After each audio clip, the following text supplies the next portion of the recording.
12 years ago na po nakakaraan, simula ng pumanaw ang ating comedy king na si Dolphy. Pero hanggang ngayon, buhay na buhay pa rin ang kanyang legacy sa mga pelikula at sa mga negosyong tulad nito. Pidol's Bake Shop, ang bagong negosyong pag-aari ng kanyang pamilya. Yan po ang ating papasyalan ngayong araw na ito. Pero bago yan, subscribe muna kayo sa aking channel at sa Christine Babau's channel.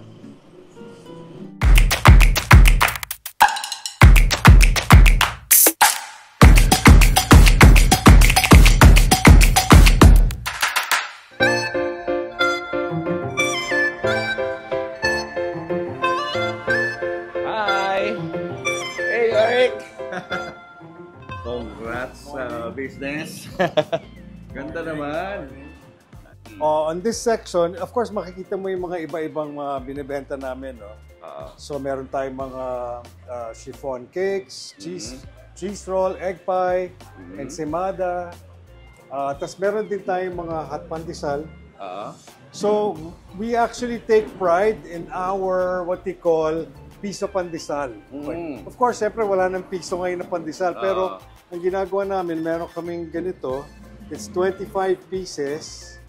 So, 25 pesos. Pero yung pandesal mo maliliit lang. But pagka inano mo na siya, nakakabusog na rin tong ganito karami na pandesal. Magkano yung ganyan? 25 pesos. 25 pesos yan. Tigpipiso isa. Oo, tigpipiso isa. So, meron din tayong mga loaves. So, yung mga tasty, mga regular tasty natin, yan. Pero meron din tayo ng mga flavored, mga choco loaf, yan, mga ube bread. So, may mga ganun siya. Dito rin ginagawa yan? Oo, dito. Kasi ito yung parang commissary namin na isa. So, dito, binibake yung mga pinagsusupply namin. Ito, cookies to. Cookies to, itong ano na to. And then this one is... Ay, gusto ko yan. Kalihim. Yan yung may ano sa gitna, no? May kulay. Yes. Tapos, meron tayong Spanish bread. Oh, wow. Very nostalgic, ha? Yung mga ganito, eh, oh. Meron din kami mga panderegla, yung mga ganyan. Panderegla. Pianono. Ako kasi, paborito ko, pianono eh. Kaya nga sabi ko nga sa kanila, nung una kaming nagtitaste test, sabi ko, Jojo, kailangan kumuha ka ng pianono kasi yun ang paborito ko. Tapos ito naman, cheese bread. Cheese bread. Yan. Tapos meron kaming garlic bread. Ang mga pasta-pasta. Yan.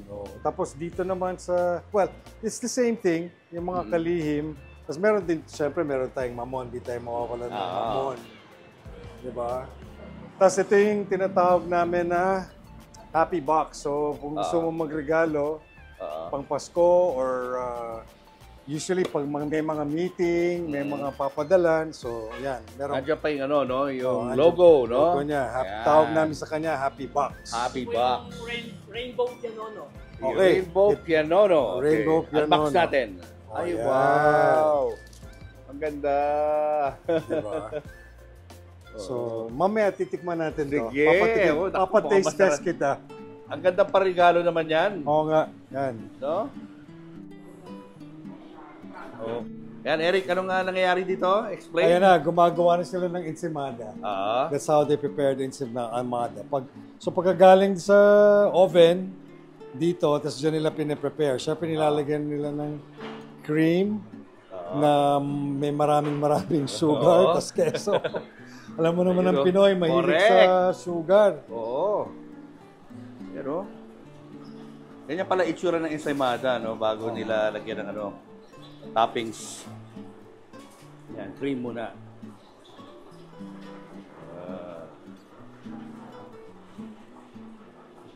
That's cheese.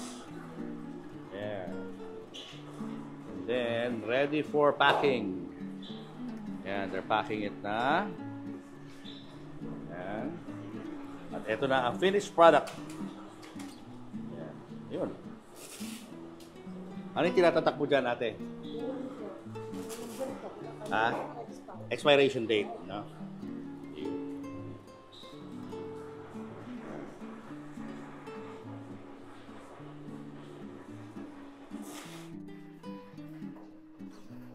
Ang laki pa pala dito. Wow. Ano yan, Eric? Yan. So, yan. Siyempre, dyan nila... Hindi ko alam kung ang tawag Ano ginagawa rito, kuya? Para saan yan? Parang minamasa, no? Binamasa yun. Binamasa yung bread. Yung dough. Siyempre, violet yan. So, ube flavor. Ube flavored dough. Ayan, guys. Oh. Aha. Okay. So ito, hinihiwa nila tasty, tinitimbang nila kasi para eksakto yung weight, para yung measurement tama. Ayan, tinitimbang nila. Ito yung tasty na may ube flavor. Oh, okay. Bago ilagay sa oven, ganyan pala. Bago ilagay sa oven. Oo. So ayan, pag hiniwa nila, ganyan. Tapos iniikot-ikot.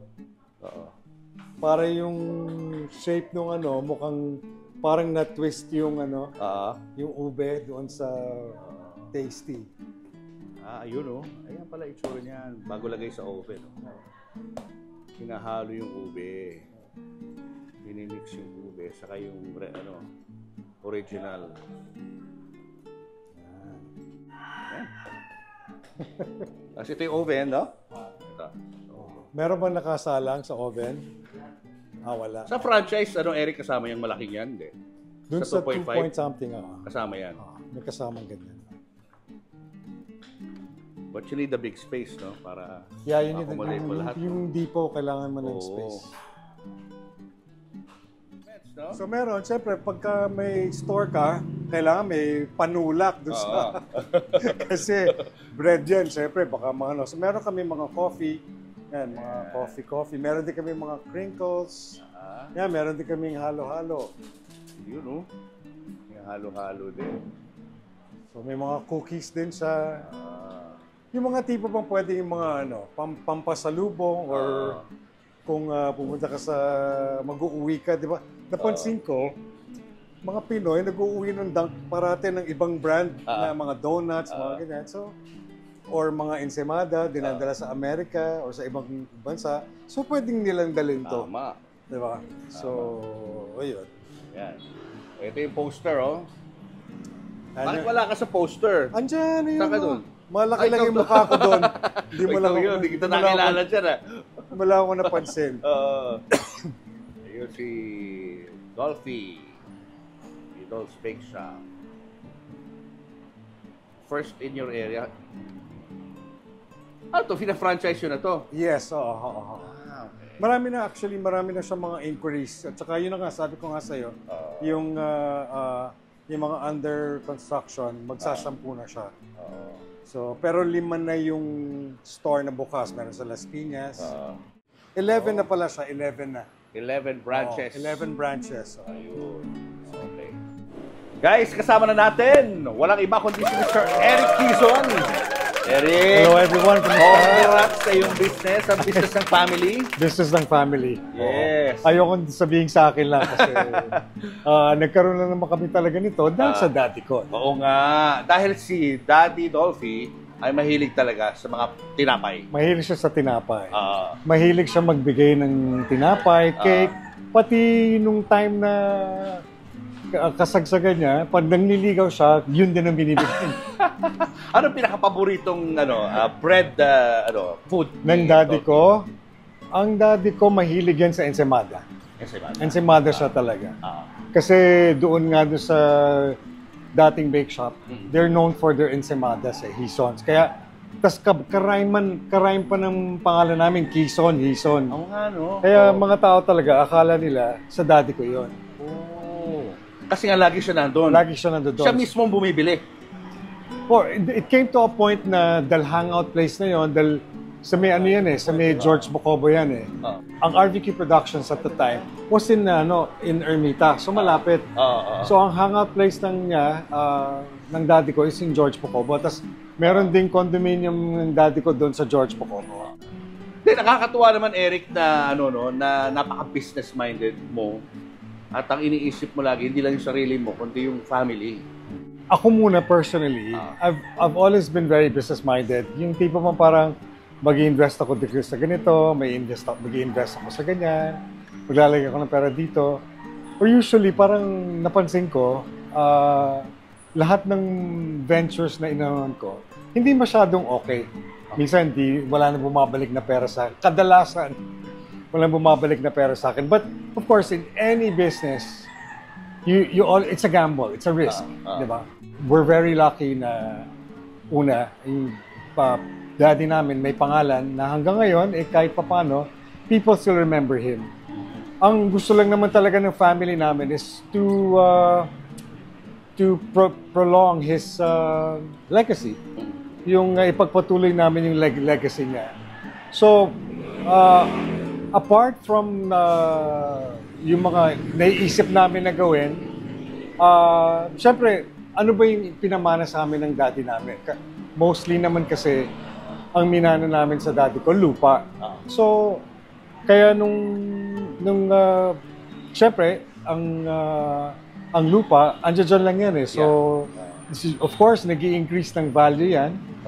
Pero pagka hindi mo din siya, kumbaga hindi mo din siya inalagaan, hindi mo pinag-isipan ng pwedeng gawin, nakatenga lang yan dyan. So, it's a non-performing asset. I don't know, I think it's called generation wealth. Hindi ko generation wealth means na parang merong yung generation ng Quezon, even dun sa mga magiging apo ko, meron silang makukuha. Kasi pagka binenta mo lang siya, pinuputol mo yung generation eh. Pinuputol mo yung legacy. Parang kanya-kanya na. Parang gano'n. Magiging kanya-kanya na eh. Ang sa akin kasi, sabi ko, bakit hindi natin ipagpatuloy na yung mga gagawin natin is magiging tuloy-tuloy siya. So, kamukha nyo, meron kaming sa Calatagan, yung na Dolphyville. Dolphyville. So, at least kahit papano, with that, I'm actually at the highest ginawa namin peak siyang subdivision. of Tapos Dolphyville. eventually, Right nagpaplano kami na smack in the middle. magtayo ng hotel at saka yung museum ng daddy ko doon sa Calatagan. Kaninong idea yun na i-develop yung Dolphyville? Siguro because of my travels, I always stay in resorts. Sabi ko, parang masarap kung magkaroon kami ng ganito. So parang ganun lang. So it was just a land It's just a land. Land lang talaga siya. May maganda yung bare lupa. lang siya, bare lang talaga siya. Bare lang siya. Pero maganda yung lupa. How big is it?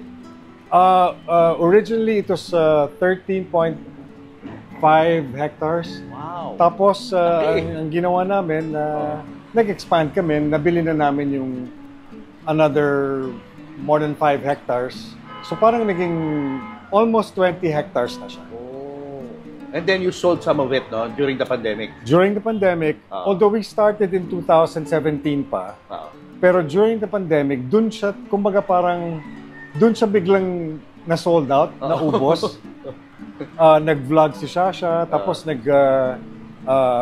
pinag-isipan nga namin, together with our joint venture, yung Exceed, pinag-isipan namin na, tara, let's join forces, magbenta tayo. Kasi wala naman ding ginagawa mga tao, so puro social media. And then, basta bigla lang talagang, bilis lang. Biglang it sold like hotcakes.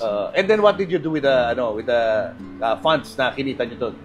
Of course, yung funds namin, nandiyan pa rin siya. We're still collecting. My dad is so good because even up to now, he still provides for us. I mean, lupa niya yan eh. Sa kamukha niya yung ginagamit tsaka giminana lang namin siya. Pangalan niya yan. So, kaya sabi ko nga parang, uy, this is so let's do this na parang, yung sana, so of course, gusto ko maging successful. No? Gusto ko maging, yung iniisip ko maging, kumbaga maging fruitful for everyone. Not just me. Not just my family or my siblings. Ang gusto ko talaga pati yung mga magiging mga apo ko at mga anak ng apo ko will have a piece of my dad's legacy. So yun lang talaga yung gusto kong ma-achieve. Si Dad, kailan siya pumanaw? He died in 2012, July 10. Tapos ang birthday naman niya, July 25. So he was turning 84 years old nung namatay siya. So it's been 12 years. But before he died, may mga struggles siya sa finances. He may have struggled, kamukha nun. 4 years yun na nung simula nung nalaman namin na may sakit siya, ang ginagastos ng family namin milyon. So, kumbaga parang my dad was not liquid kasi lahat ng cash na pera niya, labas. Siyempre, ang dami namin magkakapatid. Marami kami. Tapos, nagkasakit pa siya. But still, he didn't stop working. Gusto niya magtrabaho kasi pinapahinto na namin siya, tuloy pa rin. Kasi ang feeling niya, pag hindi niyo ako pinapagtrabaho, parang pinapatay niyo ako. May ganun siya. May ganun pa yan. Meron siyang sakit. May ginagawa kami noon sa TV5, yung Pidol's Wonderland. So, tawag sa akin si Shasha. Sabi ni Shasha, Eric, hindi pupunta ang daddy mo kasi may sakit siya. Nakaset up na kami. Sige, sabi ko, pack up tayo. 2 minutes after, tumatawag ang daddy ko. Hindi, antayin mo ako, pupunta ako dyan. Grabe. Dumating? Dumating. Ano, nanghihina ba o ano, o kaya niya? Mahina. Kinunan ko siya ng yung opening, yung gitna, at saka yung ending. Pagkatapos nun, daduwi ka na. Wow. Ito na yung wow naman. Yema halo-halo. Isa sa mga produkto nyo to, ha? Wow, sobra namang nakakatep. Yan. Pero paano natin kakainin to habang nag-i-interview tayo? Sige, tuloy lang. Sige. So, ganon. May ganon siya. Napaka niya, professional. No? Sobrang professional. Sobrang pagmamahal niya sa trabaho niya at sobrang pagmamahal niya sa pamilya. Kasi alam, siyempre pagka nawalan siya ng trabaho, wala siyang pambigay Yeah. Wala siyang pambigay sa So most of his investments are lupa? Most of his investments, puro lupa. So aside from Dolphyville, meron pa ibang mga lupa na na-invest meron pang mga, hindi, ang nangyari kasi niya, before he died, kumbaga, napag-usapan na namin yon na ibigay na subdivide na kung kanino niya gusto ibigay. Kalat na kung kanino. And then yung mga natira, yun yung naiwan sa estate. So during the last days of his active life, ikaw yung kasama niya as director. Ikaw yung director ng kanyang sitcom. Yes, ako. Anong mga napapansin mo na sa kanya nun? Medyo nakakalimot na ba siya ng lines? Or ganun pa rin? Listo pa rin naman. Pero towards yung medyo napansin ko, yung nag-stop na kami mag-taping, yun na. But it was more of his ang problema kasi ng daddy ko is lungs So he had COPD, chronic obstruction of the pulmonary disease. So it's like emphysema. So sabi ng doktor sa kanya, yung lungs niya, kumbaga sa flat na daw, tapos meron na lang mga bubbles. Kasi meron na siyang oxygen concentrator Wherever he goes, naka-oxygen concentrator yan. So pag nagtitake kami, tatanggalin niya yon. Pagka tinatanggal yon, siyempre, pagka nagsasalita na siya, pagka umaarte ka, iba yung sa regular lang na usapan Siyempre, comedy to. So medyo may pagka malaki ng konti or kailangan mas maano yung boses niya. Napansin ko na nahihirapan na siya talaga huminga. So yun yung naging problema talaga ng daddy ko. And of course, Julius, kapag ang supply mo ng oxygen hindi tama, pati sa brain, your brain will also be affected because you need oxygen in your brain also for it to function. So, pagka yung flow hindi tama, magkakaroon ka talaga ng gano'n. Affected talaga siya. Nagkaroon ba kayo But the moment na meron siyang oxygen concentrator, malista yun. Madalas ba kayo magkaroon ng mga parang kayo lang dalawa nagkukwentuhan, nag-open up siya sa'yo? Yes. Maraming beses because nung mga huling, siguro mga the last, kasi merong time, ito family ko lang talaga yung nakakaalam na ito. Wala pa masyadong, merong time talaga na nagalit ang daddy ko sa akin. Kasi he had a bypass, triple bypass yun Tapos nasa ICU siya for 1 week na.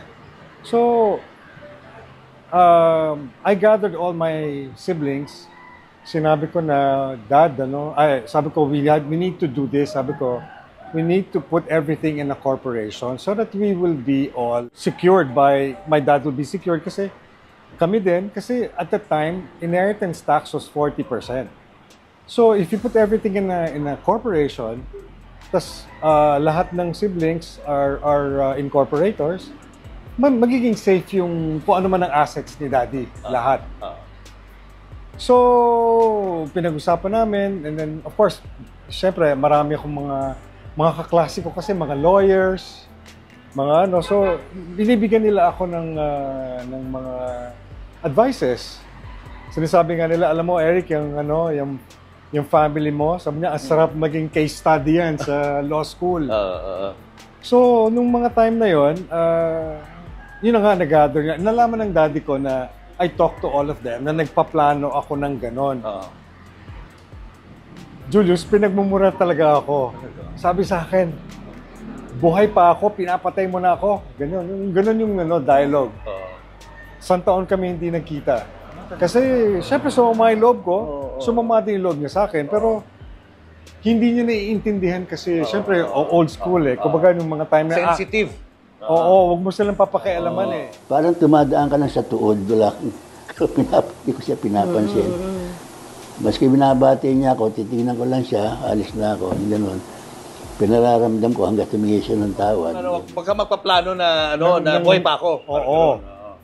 I guess my fault was nagplano ako. Nang hindi niya alam. Nasa ospital siya. Nasa ICU siya. Kaya naisip siguro niya, sabi niya, ina-expect niya na yata mamatay ako Yung batang to, sabi ko, Daddy, sabi ko, yes, it may sound morbid, pero ang iniisip ko talaga is for both, not just my dad, but not just us, but also my dad. Right. So, pero nakakausap naman siya nung time na yun, no? Hindi. Hindi rin. 1 week nga, hindi na siya nakakausap. Yun ang problema. Yun nga yun. I think that's the reason. Understandable naman pala. Naiintindihan ko, that's why naiintindihan ko yung galit niya. Pareho kayo may punto. Naiintindihan ko kung saan siya nanggagaling. Sumama yung loob niya sa akin. Ako, syempre, minura niya ako or pinagalitan niya ako. As in PI, gano'n? Oo. Sakit. Hindi lang PIA, as in KPPPI, parang gano'n. Grabe. So, iyak ka. Binura ka eh. Oo, ano lang talaga. Kasi parang first time ko na nagalit ng ganong kagrabe. Never siya nagalit sa'yo before? Alam mo, dati ko, pinapalo ako niya sa kamay, yung bata ko. Or pinagsasabihan ako, but never na ganon. Talagang galit na galit. Meron isang beses nung... Teka muna, paano kayo nagbati? Pinatawag ako. Paano? Kwento mo sa amin. So, para eksena. Tawag si isa sa mga... 1 year after. 1 year after. Tawag yung isa sa mga boys ng daddy ko. Eric, pinapatawag ka ng daddy mo. Sabi ko, okay. So, pumunta ako doon. I mean, ako naman, pumunta ako doon. Siyempre, daddy ko siya. I mean, tatanggapin ko kung ano man ang sasabihin niya. Tatay ko siya. Sinabi niya sa akin, sabi niya, ano ba yung gusto mong gawin? So, sinabi ko sa kanya, Dad, ganito lang yan. Ganito, ganyan.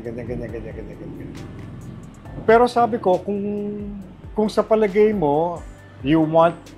Kasi sabi ko, kung meron kang naiisip na, kunwari, gusto mong itong property na to ibigay mo kay Vandolph, or itong property nito ibigay mo sa akin, or kay Donna, or kay Ate Kit, mga ganyan, or kay Ate Sally, isipin mo na kung ano yung gusto mong ibigay sa kanila. That way, sabi ko, yung gusto mong ibigay doon sa mga tao na yun, magagawa mo. So, yun naman ang ginawa niya. Ginawa naman niya. And then it reached to a point na nga na parang we thought that it was better na gano'n na lang talaga. Na ibigay na lang niya. Ipamana na niya ng mas maaga. Because accepted niya na. Noong time na yun na anytime pwede siyang umalis. Yes. Lalo na nung nalaman niya na nga yung COPD. Yung COPD kasi, ano na yan, parang death sentence na yan eh. Now, the only way for you to prolong your life is you have to take care of yourself and what you do. So, kasi pagka nagkasakit ka, lalo na yung pneumonia, because lungs ang affected dun eh. Kumbaga yung pneumonia kasi parang wala nang lugar. Yung sakit na pneumonia, wala nang lugar sa lungs na. Naghahanap na lang ng kung ano man yung pockets. So, yun na nangyari sa dati ko. It was like one pneumonia after another. Until dumating doon sa punto, Julius, na dumating doon sa punto na wala ng antibiotic na gumagana for pneumonia sa kanya. So we knew that time na yun na yun. It was his last straw. Meron pa nga yun, Julius, pagka merong i-inject, meron akong mga pinipirmahan ng mga 350,000 na isang bag para lang humaba yung buhay niya. So ako parang, siyempre, iniisip ko, ano ba mangyayari sa daddy ko, di ba? Again, morbid as it may sound. Pipirmahan ko ba to or hindi? Maabot na doon sa ganun yung pag-iisip ko kasi will I waste 341 o 350,000? Saan ba mapupunta to? But then again, sabi ko, hindi. Para sa daddy ko to eh. So, kaya pinipirmahan ko. Pero umabot ako doon sa point na pinag-iisipan ko kung gusto kong pinag-uusap na kailangan pag-usapan namin family kung ano ba talaga. But, syempre, buhay ng daddy namin yon. So, kami... Ang hirap, ano? Hirap. Hirap. Mahirap. Paano mo ibabalance yun? Ang hirap i-balance kasi your other half says na baliwala to. I mean, yun ang sinasabi ng doktor eh. Ito, hahaba lang yung buhay niya para makapiling niyo pa siya. Pero hindi niyo na siya makakausap? We're hoping na somehow makausap pa rin namin. Siyempre, hindi. Julius, remember the time na unang dinala sa ospital yung daddy ko, humingi ako ng dasal. Nung nag-announce ako na buong Pilipinas yata nagdasal, nabuhay yung daddy ko. Lumakas. Lumakas. Kaya kami talaga parang, wow, the power of prayers talaga na. Sabi namin, wow, totoo to. Lumalakas siya. Then, mahihina. Hihingi na naman kami ng dasal. Lumalakas na naman siya. And my dad was really fighting. Alam ko nahihirapan siya, but he was fighting. Kasi nung may mga tubo-tubo na siya. Nung una, ayaw niya palagyan ng tubo yung sa ano. Ayaw niya. Okay, meron pa kaming DNR. Do not resuscitate, di ba? Hindi niya pinirmahan yon, pero gusto niya yon. Pero hindi niya pinirmahan. So, nung nagkakagulo na kami sa ospital, ano gagawin natin?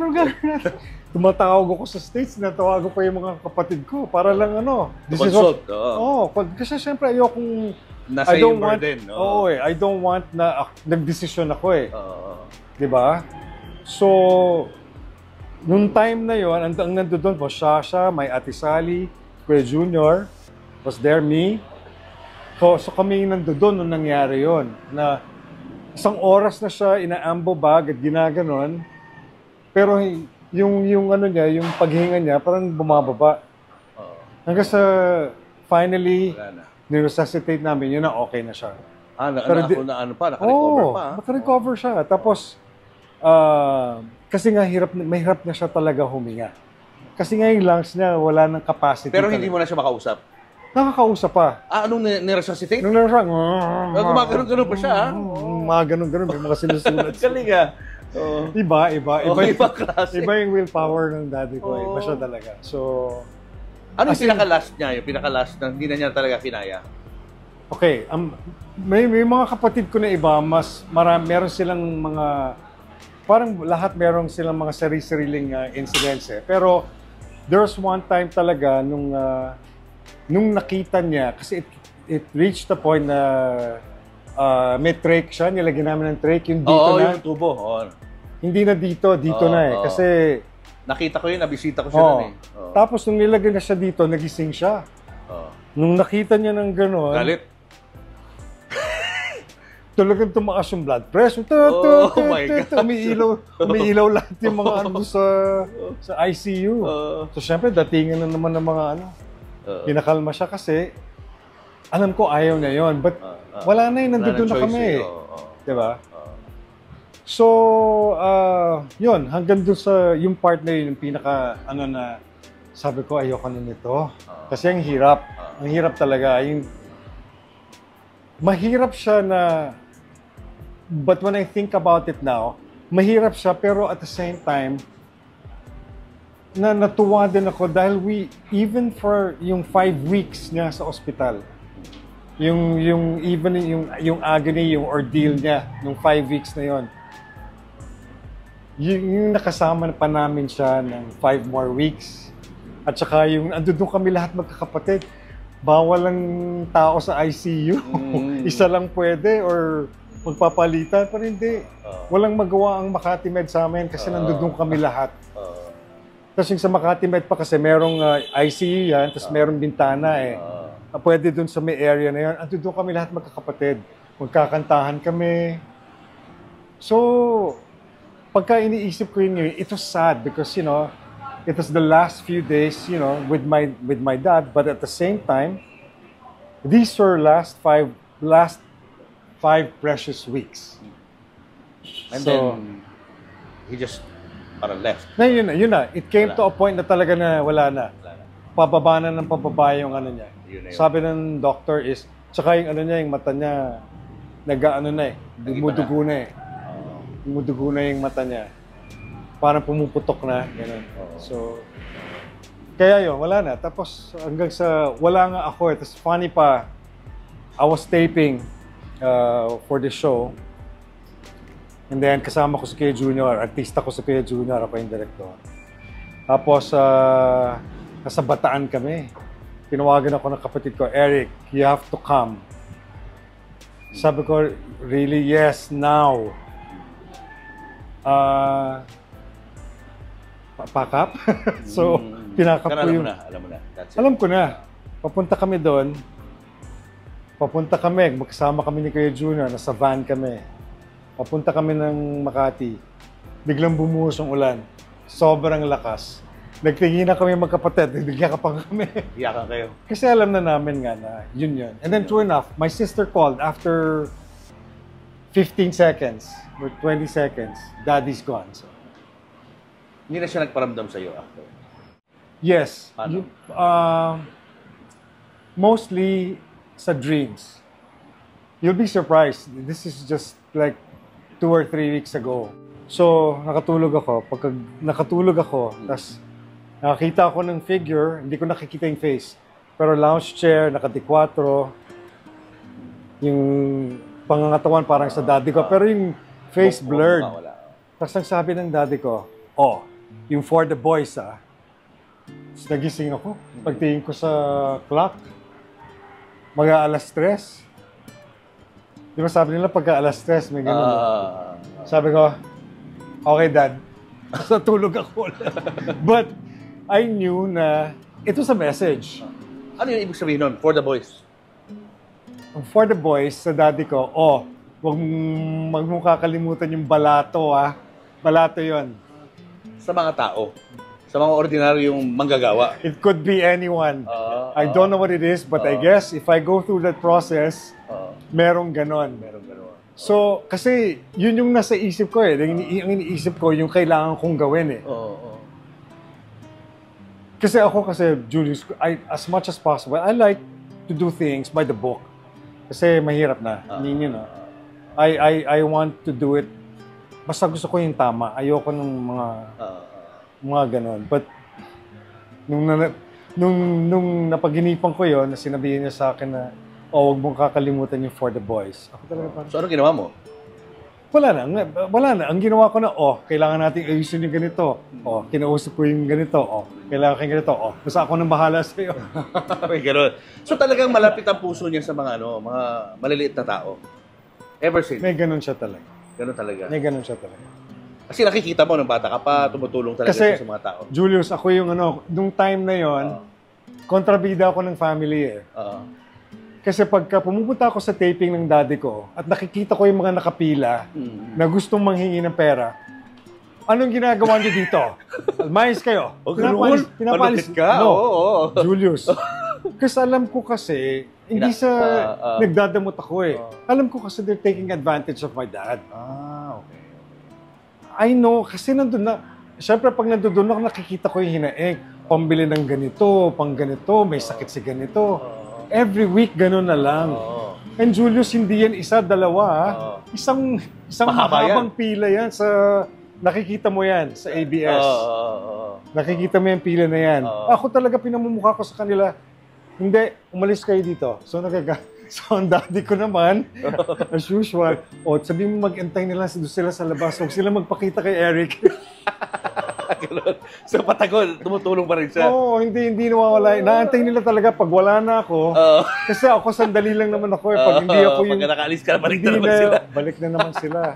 Kaya nga nung nag-time na nag-taping kami ng Quezon Avenue, walang masyado nagpupunta kasi nandudun ako sa taping. Kasama ako sa taping eh. So hindi masyadong pero pagka yung mga home along, Oo, talagang ganun. grabe talaga. As in, grabe. I mean, pero yun lang talaga. Ang dati ko talaga, yun lang talaga siya. Na to a point na kaya di kami nagkaroon ng foundation nun. Sabi ko, Dad, kung gusto mong tumulong, hindi yung ganito. Daanin natin sa tamang proseso. Ang iniisip ko talaga nun, yung kung magtatayo kami ng foundation, yung tipo bang parang to come up with like a show, like Kapwa Ko Mahal Ko. Ganon. And then if you wanna help tayo, course it through the right, Hindi yung bibigyan ka ng reseta, bibigyan mo ng pera. Sabi ko, no, that's the wrong way of... At matagal yan ang ginagawa yun. Decades, Julius. Buti sana kung years lang na tulong. Sobrang dami. Sobrang dami. That's how he is. Hindi ko nga alam kung matulungin siya o gullible siya. Siyempre ako iniisip ko gullible siya eh. Pero galing sa puso niya kasi. Galing he really wants to help people eh. Yun na nga. To save someone. Pero ako kasi Julius, I mean, you ask help once, okay. Twice, okay. But if you ask help like every week, meron ng ganun abuso talaga. yun eh. Maski ako, pagka may lumalapit sa akin, tutulong ako. Sige. Kung kailangan talaga, tutulong ako. Sometimes they'll say, pautang, mga ganyan. Hindi na, tutulungan na lang kita. Ang ayoko lang talaga yung... Regular. They'll take advantage of you. Yun ang ayoko. Matulungin ako, pero I wanna do it the right way. I mean, ayoko nung... Para kay Daddy Dolphy, wala yun. Si Daddy sa kanya. Okay lang, kahit balik ka na balik. Meron yun, minsan magsasalita. Kayo kasi, hindi kayo nag-ano. Magkano kailangan mo? Pero alam mo, Julius, lumano ko yun sa kanya. Ako din magagalit sa simula. sa umpisa. Bakit kasi ganyan? Hindi kayo nag-iisip. Magkano kailangan mo? Ganun pa rin na ending. Ganun naman yata lahat naman, karamihan ng mga magulang, ganun talaga. Namano ko yun sa kanya. Sa simula medyo galit, pero eventually magbibigay din. Bakit ikaw yun, paano ka naging parang pinaka-anointed leader ng pamilya? Paano nagsimula yun? Hindi ko alam kung paano siya nag-umpisa, but the eldest brothers kasi, the eldest brother, yung sa first family, eldest sister sa second family. Sabihin ng mga viewer na, hindi nyo man lang tinikman yung halo-halo na tunaw na. So, titikman ko na bago mo ituloy yan. So, yung mga dapat, nasa Amerika kasi, at mga American citizen. Okay. So, ang inaano ng daddy ko was, who will be, parang, ang sinabi niya, sino yung pwede mong ilagay dyan na alam mong tatrabahuhin yan. So, alam ng daddy ko na workaholic ako. Alam niya na hindi ako pwedeng walang trabaho, I cannot be idle. So, siguro nakita niya yun sa akin. At saka siguro dahil nga may mga nagsasuggest sa kanya kung anong dapat gawin. I'm not saying that because I'm educated or what. No eh. Ang education naman, it could be academically. And then the rest, you learn from the streets, di ba? From experience. And siguro, ang sa akin lang is parang the knowledge that I've gotten through the years. Siguro nakita yun ng daddy ko dahil nagtayo din ako ng sarili kong production company. I was very independent. Kasi Julius, ano pa lang eh, so syempre may allowance ako. Dahil nag-aaral pa ako eh. Yung time na yun Pero nung nahinto na akong mag-aral, nung graduate na ako, sabi ko, Dad, okay, wala na ako allowance. Kaya ko na to. Kasi nag-artista na rin ako, nagmamodel ako nung mga time na yun. So simula na pagka-graduate ko ng parang I wanted to show him that, look, you put me to school. I mean, you put me to the best school in the Philippines. So, syempre, Ateneo yan. So, may sundot pa. Mga kapatid ko nga, taga-Lasal naman. Pero actually gusto ko talaga mag-aral sa UP, ha. Oh, yun ang the best. Pero ang daddy ko, ang gusto niya, Ateneo. Kasi, he used to live in near Padre Faura. So nakikita daw niya yung mga Atenista, mga naka-cloak. Sabi niya, hindi ako pwede. Sa ano lang siya, sa Torres High School lang siya, sa Tondo.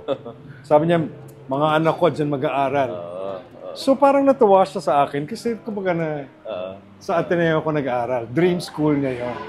So siya talaga nagsabi sa'yo na ikaw ang mag-lead ng family pag nawala na ako. No. Na.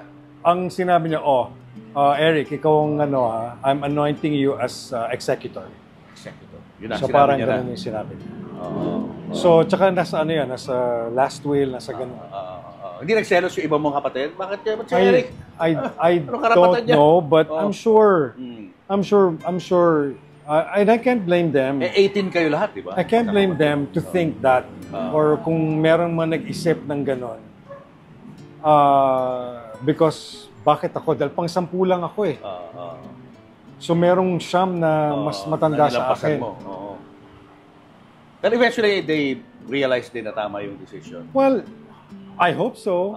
I hope so. I mean, if there's one thing, Julius, simula nung ano na yan, kasi we went through the extrajudicial settlement eh.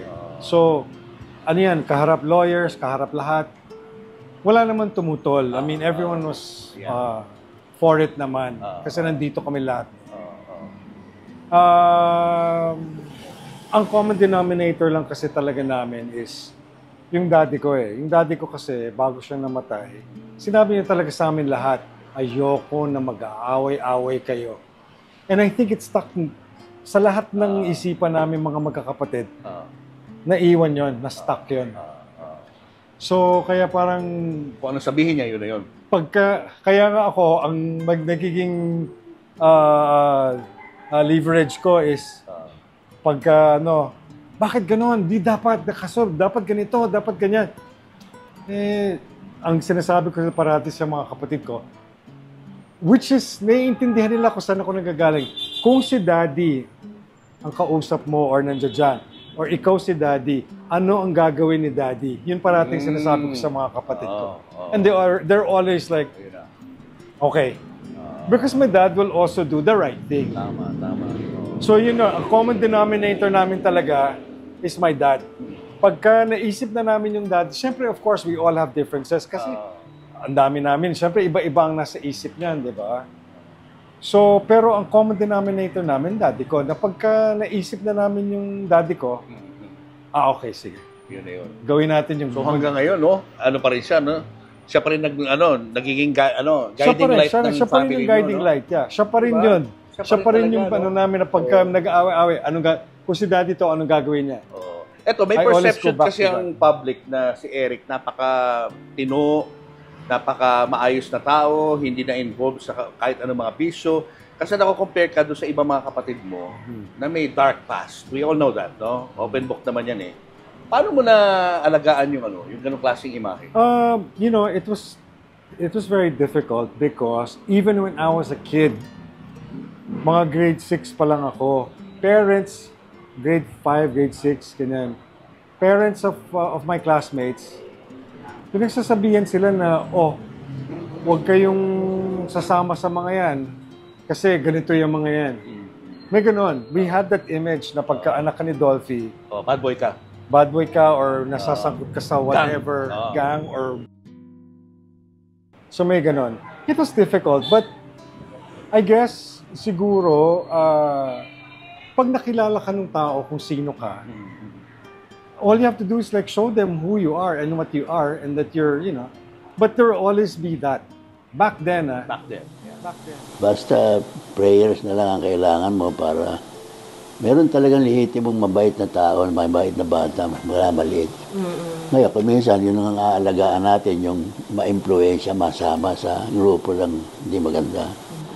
Yung mga ibang anak ko nasama ron sa gano'n. Kung minsan, pag sobrang stricto ka, lalong masama eh. Para din ka nga paghawak ng baril, kinakailangan masyadong gano'n, kinakuha tama lang, hindi yung Parang ibon, di ba? Pansin ko, nung medyo tumatanda na kami, hindi na siya naiiba na. Even the perception of my dad, di ba ang daddy ko, they're saying, oh, humanizer, ganito, di ba? Kumbaga, anak sa labas. Growing up, nakikipagsuntukan ako sa eskwela dahil din tinatawag nila akong anak sa labas.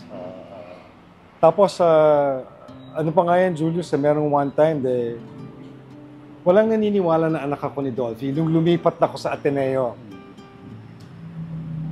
paano ka naging anak ni Dolphy? Ganyan. Sabi ko talaga, ganun. Dad, alam mo ba, sabi ko, walang naniniwala. Lunch, we were having lunch, Dad. Alam mo, Dad, nobody believes na walang naniniwala na daddy kita. Bakit? Ewan ko. Sabi niya ganun. Tapos sabi ko naman, Dad, punta ka naman sa school ka. Okay. Julius. Sige. Kailan? Dad, ganito. Kasi pag Friday, merong activity. So, lahat sa school. Ganyan. Okay. So, my dad, yung bahay namin, malapit lang sa Ateneo noon, Blue Ridge. So, it was just like 10 minutes away. So, dating ang daddy ko. Siya nagda-drive, Walang alalay. Siya nagda-drive. Naka Mr. Slim na Mercedes. Wow. Stick. Pagkita ko na gano'n, uy, daddy ko. So, syempre, yung mga guard, Sir. Pinapark sa harapan. Tapos, sabi niya, halika na, ikot na tayo. Hawak ko yung daddy ko. Ilan taon ka na?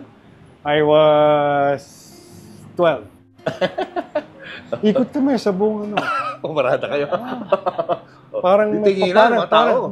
Parang Pied Piper. Lahat ng mga Nakasunod. lahat ng mga students sa Ateneo nakasunod sa. So was that one of the proudest moments of your Ako life? talaga, I was like, may diba? ganun.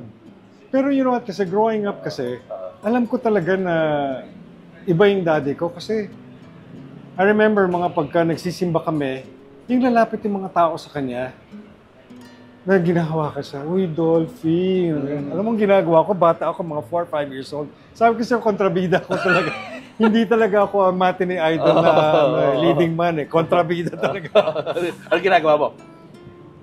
Uy! Umahawa ka ng daddy ko, Bata ka pa nun, Kasi sabi ko, Daddy, bakit ka nila hinahawakan? Parang kayong santo. Hindi mo yung mga santo, ginaganon. Parang hinihipo. So, sabi ko, ba't gano'n? Sabi ko, saint ka ba, Dad? Ginaganon ko siya. Ba't ka nila hinahawakan? And then, of course, yun na, biglang nakikita ko na nasa TV daddy ko, movies. So, Yun na. at an early age, na ano ko talaga, that my dad was bigger than life. So, meron siyang ganun talagang Ano sa tingin mo ang biggest frustration niya sa buhay niya? That I don't know. We should ask him. Pagka na naginip ako yung natatanong. Hindi niyo pinag-usapan yun? I don't know. Kung ano yung naging biggest frustration Like, niya. meron ba siyang pelikula na hindi niya nagawa, na gusto niyang Yan, gawin? nagawa niya lahat. Lahat Pati nagawa nga niya. yung pagiging pare. Kaya yung huling pelikula niya, yung napari siya, yung role niya, ginawa niya yun. Oo. Ginawa niya yan. Ginawa niya, Nagawa niya lahat. Lahat kasi, sa naalala ko yung mga movies si Dolphy, action, drama, comedy, Lahat, nasa musical. Di ba? Lahat nasa nagawa isa. niya, no? Lahat ng mga roles So na kung yung naisip. biggest frustration niya, I don't know. Hindi kaya yung hindi yung pagkaka-involved ng mga family members sa mga aksidente, drug. Di ba?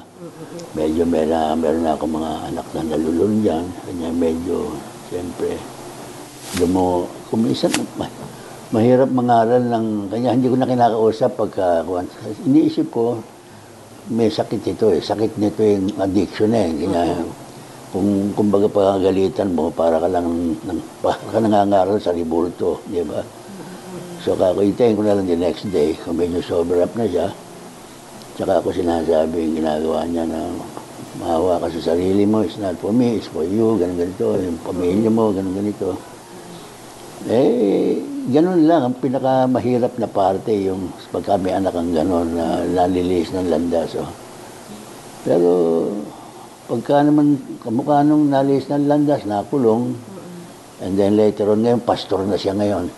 Katoliko siya, sabi niya, masuswitch siya doon. Sabi ko, ikaw bahala ka ako, kung saan ka liligaya, basta kakampi mo ang Panginoon, sabi ko.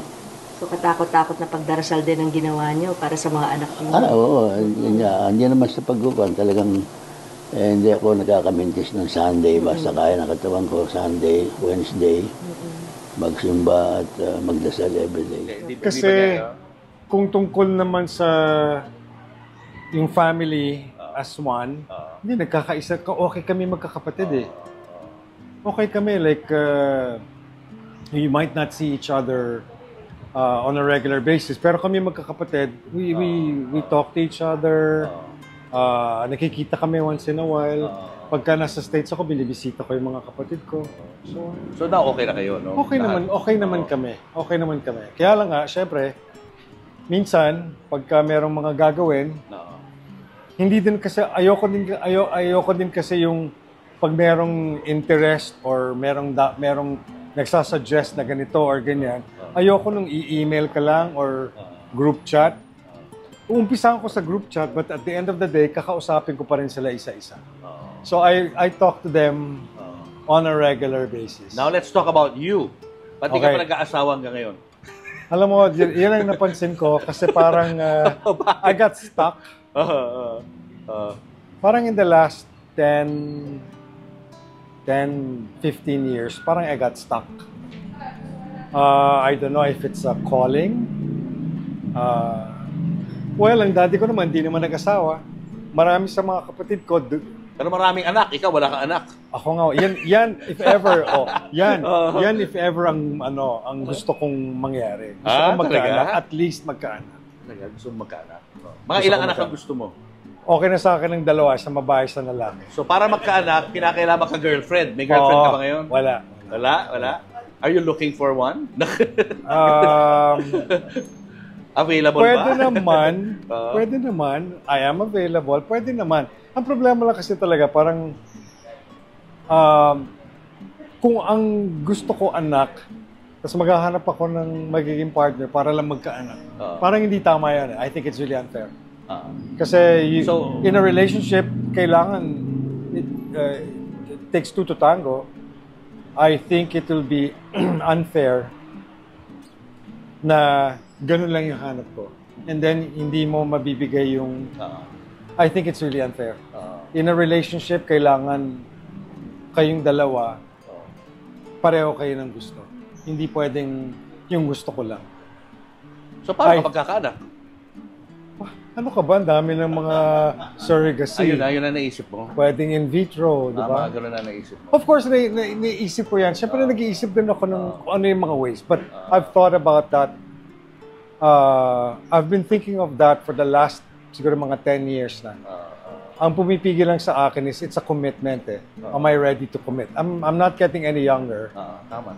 But you look young, ha? How young are you? I'm 57. Oh, halos magkaedad pala tayo. Magkakaedad tayo. How you maintain your alam mo, fitness? Well, yun lang napansin ko. Pagka nagde-direct ako, wala, kain ako ng kain. Kaya ayoko na mag-direct minsan.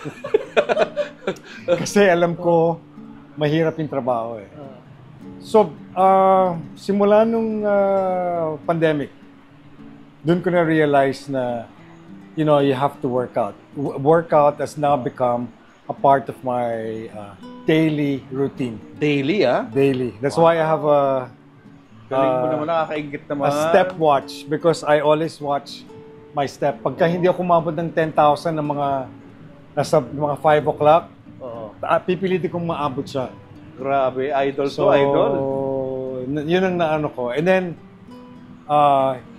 Julius, sitting now is the new smoking. That's what they say. Of course, hindi ko words of wisdom yan. Nakuha ko lang din yan. Yung skin mo, how do you maintain yung parang walang wrinkles eh. Well, meron akong skin clinic, pero wala pa naman akong pinapagawa. Puro facial pa lang naman. Okay. Pero napapansin ko, may mga linya na ako. Konti-konti lang. So, baka malapit na ako magpa-inject. Pero, hindi. Facial lang. But I noticed na if you eat the right food, if you exercise, kasi napansin ko pagka pinapawisan ako, maganda yung skin ko pagka pinapawisan ako. Parang nakakahinga siya. Siguro bata pa lang ako, vain siguro talaga ako, bata pa lang ako. nag-moisturize ako, umaga at saka gabi, bago matulog. Tsaka kailangan I always wash my face. Disiplinado ka talaga, no? Kasi napansin ko, pagka nakalimutan mo nakatulog ka, tapos hindi ka nakapaghilamos, magkaka-pimple ka or you'll break out. And avoid touching your face with your hands. Napansin ko yun. Kaya ako, parati ako may lampin. Kasi pag hinahawa ko kay mukha ko, nagkaka-breakout ako. Pero pagka hindi ko hinahawakan, so I think importante yun. Wow. Anyway. Dami natin mga natutunan kay Dr. Eric. Anyway, Eric, thank you so much. Thank you. Dami naming natutunan ng ibang mga bagong mga information tungkol sa daddy mo, of course. Isang icon na hindi na mawawala sa memory ng mga kababayan natin. Again, doon sa mga gusto mag-inquire doon sa sa inyong business, paano? Yes. So if ever, just look at the Pidol's Bake Shop Facebook page. Pero watch out for magkakaroon din kami ng other social media accounts. So gagawin namin na. Kumbaga pa lang to parang baby pa siya. Yeah. So first stages pa lang kami. So nangangapa pa, but hopefully supportan niyo kami. Ay, hindi mo pa natitikman.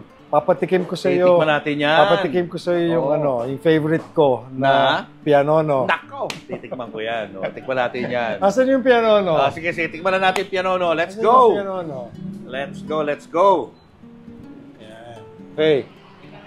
Yan. So yan, meron Uy, iba-ibang kulay di ba? Rainbow. Ganda naman. Rainbow pianono. Wow, look at this, guys. Tignan nyo naman. Iba-ibang flavors to, bale. Tama. Hindi lang gagawin namin. Yan. Tapos ito din, meron ding ensimada na iba-ibang flavor. Mukhang feeling yan ito, ibang flavor nito. Kung anong kulay niya, yun ang malalaman ko, Julius. So, tingnan mo natin. Tingnan mo natin yung orange. Ay ang regular. Tingnan ko muna yung orange. Let's taste the orange, guys. Sarap! Si Daddy Dolphy, itong gusto niya rin? Hindi, akong favorite ko to. Favorite mo to? Ang sarap. Parang hindi ko na kayang number 2. Si Daddy Ensimada, ang paborito niya. Thank you. So ako naman blue. Ay, sorry. Yeah. Anyway. Sarap, no? Okay, very good. We thank you, Eric, Thank you so much. Thank you. And good luck. Congratulations sa business. Sa franchise po, meron tayo 500,000 up to 2.5 million po. Yun. Kami na po magpapatayo ng store and then meron po tayong allotted na products po para makapag-start up na po kayo. Yes po, applicable lang po yung counter type natin for sa sukat na 20 square meter lang po. Pag 20 square meters. Po. And then, all-inclusive na yun, itatayo na po namin yun. Functionable na po yun. May initial products na rin po yun. And then, ima-manage dyan na lang po. Meron din naman po yung store type, which is 850,000 naman po. Ano covered naman nun? All-inclusive na rin po yun. Bakit mas mahal yun? Bale, mas malaki po siya and then nag-o-offer na po tayo doon ng iba't ibang product, which is may coffee and hot choco na rin po tayo. Parang cafe na. Yes doon. po, cafe na po. Yan, may iba-ibang specialties na rin po tayo. Kaya naging 850 po siya. And then meron naman po tayong depot, which is yung depot account, 2.5 million po yun. Ano naman yun? So, all-inclusive na rin po. Ang kinaibahan naman po yun is baking na po kayo. Baking? Yes po. May sarili na po kayong oven, may sarili na po kayong personnels, mga equipments. Kinaganda all-inclusive na rin po. Sa amin na rin po magagaling lahat yon. Meron din po kayong bakery doon. And then, sa depot account po natin, is open for distribution po. So, kasi yung dalawa, hindi kasama yun? Ay, hindi po. So, sa mga gusto magtanong, mag-inquire, paano kayo kukontakin? Mag-message lang po sila sa page po natin, Pidol's Bake Shop po. Yun lang. Yes po. Sa Facebook yan? Yes po, Facebook po. Okay. Thank you. Thank you. Julius and Tintin is not involved in the business and financial operations, administrative, marketing, and sales of the businesses and guests that we interview in the show. For any transactions, we advise viewers to exercise due diligence. Sino ang papansin sa daing ng api? Sino ang mag-uwi sa nilokot pinabayaan? AXIS ang umaaksyon dito. Si Erwin Tulfo ay masande ninyo, garantisado. Kami ang kakampi ng inaapi. Mula noon hanggang ngayon, walang nagbabago sa tungkulin ko sa inyo. Gaano man kalayo, anumang oras o timpla ng panahon, sisikapin kong marating kayo para magserbisyo. At para sa oras ng pagdadalamhati,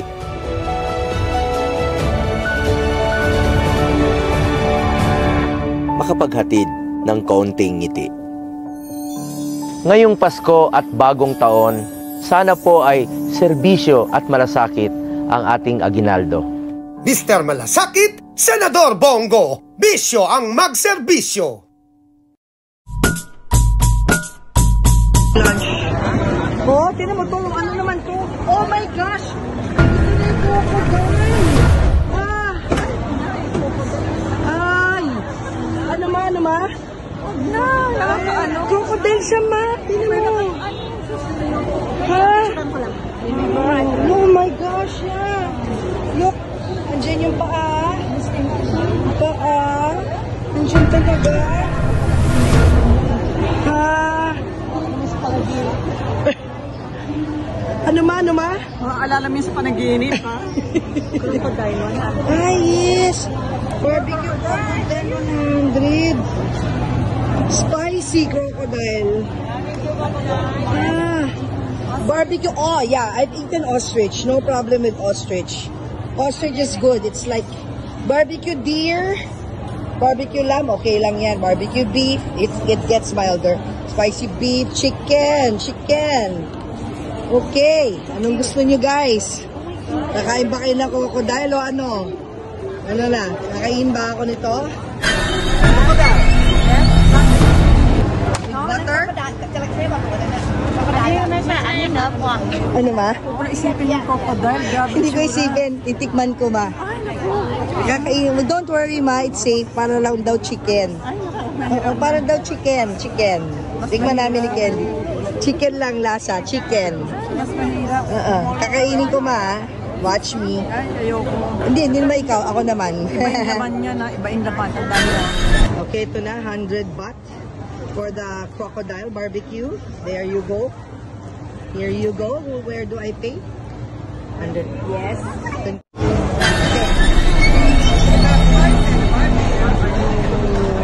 At ito na siya, guys. Crocodile meat na barbecue.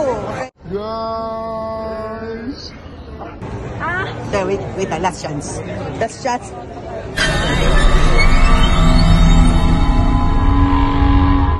Julius and Tintin para sa pamilyang Pilipino would like to thank the following. Pure Gold. Sa Pure Gold, always panalo. David Salon. Whoever you are, whatever you do, David Salon brings out the best in you. Raja Travel Corporation. With you on your journey. Baby Co Wipes. Bida si baby sa alagang Baby Co Wipes. Cupid's Cologne Love Mist. To order, message TonyBBabaw@gmail.com. Enagic from Japan. Kangen Water Machine.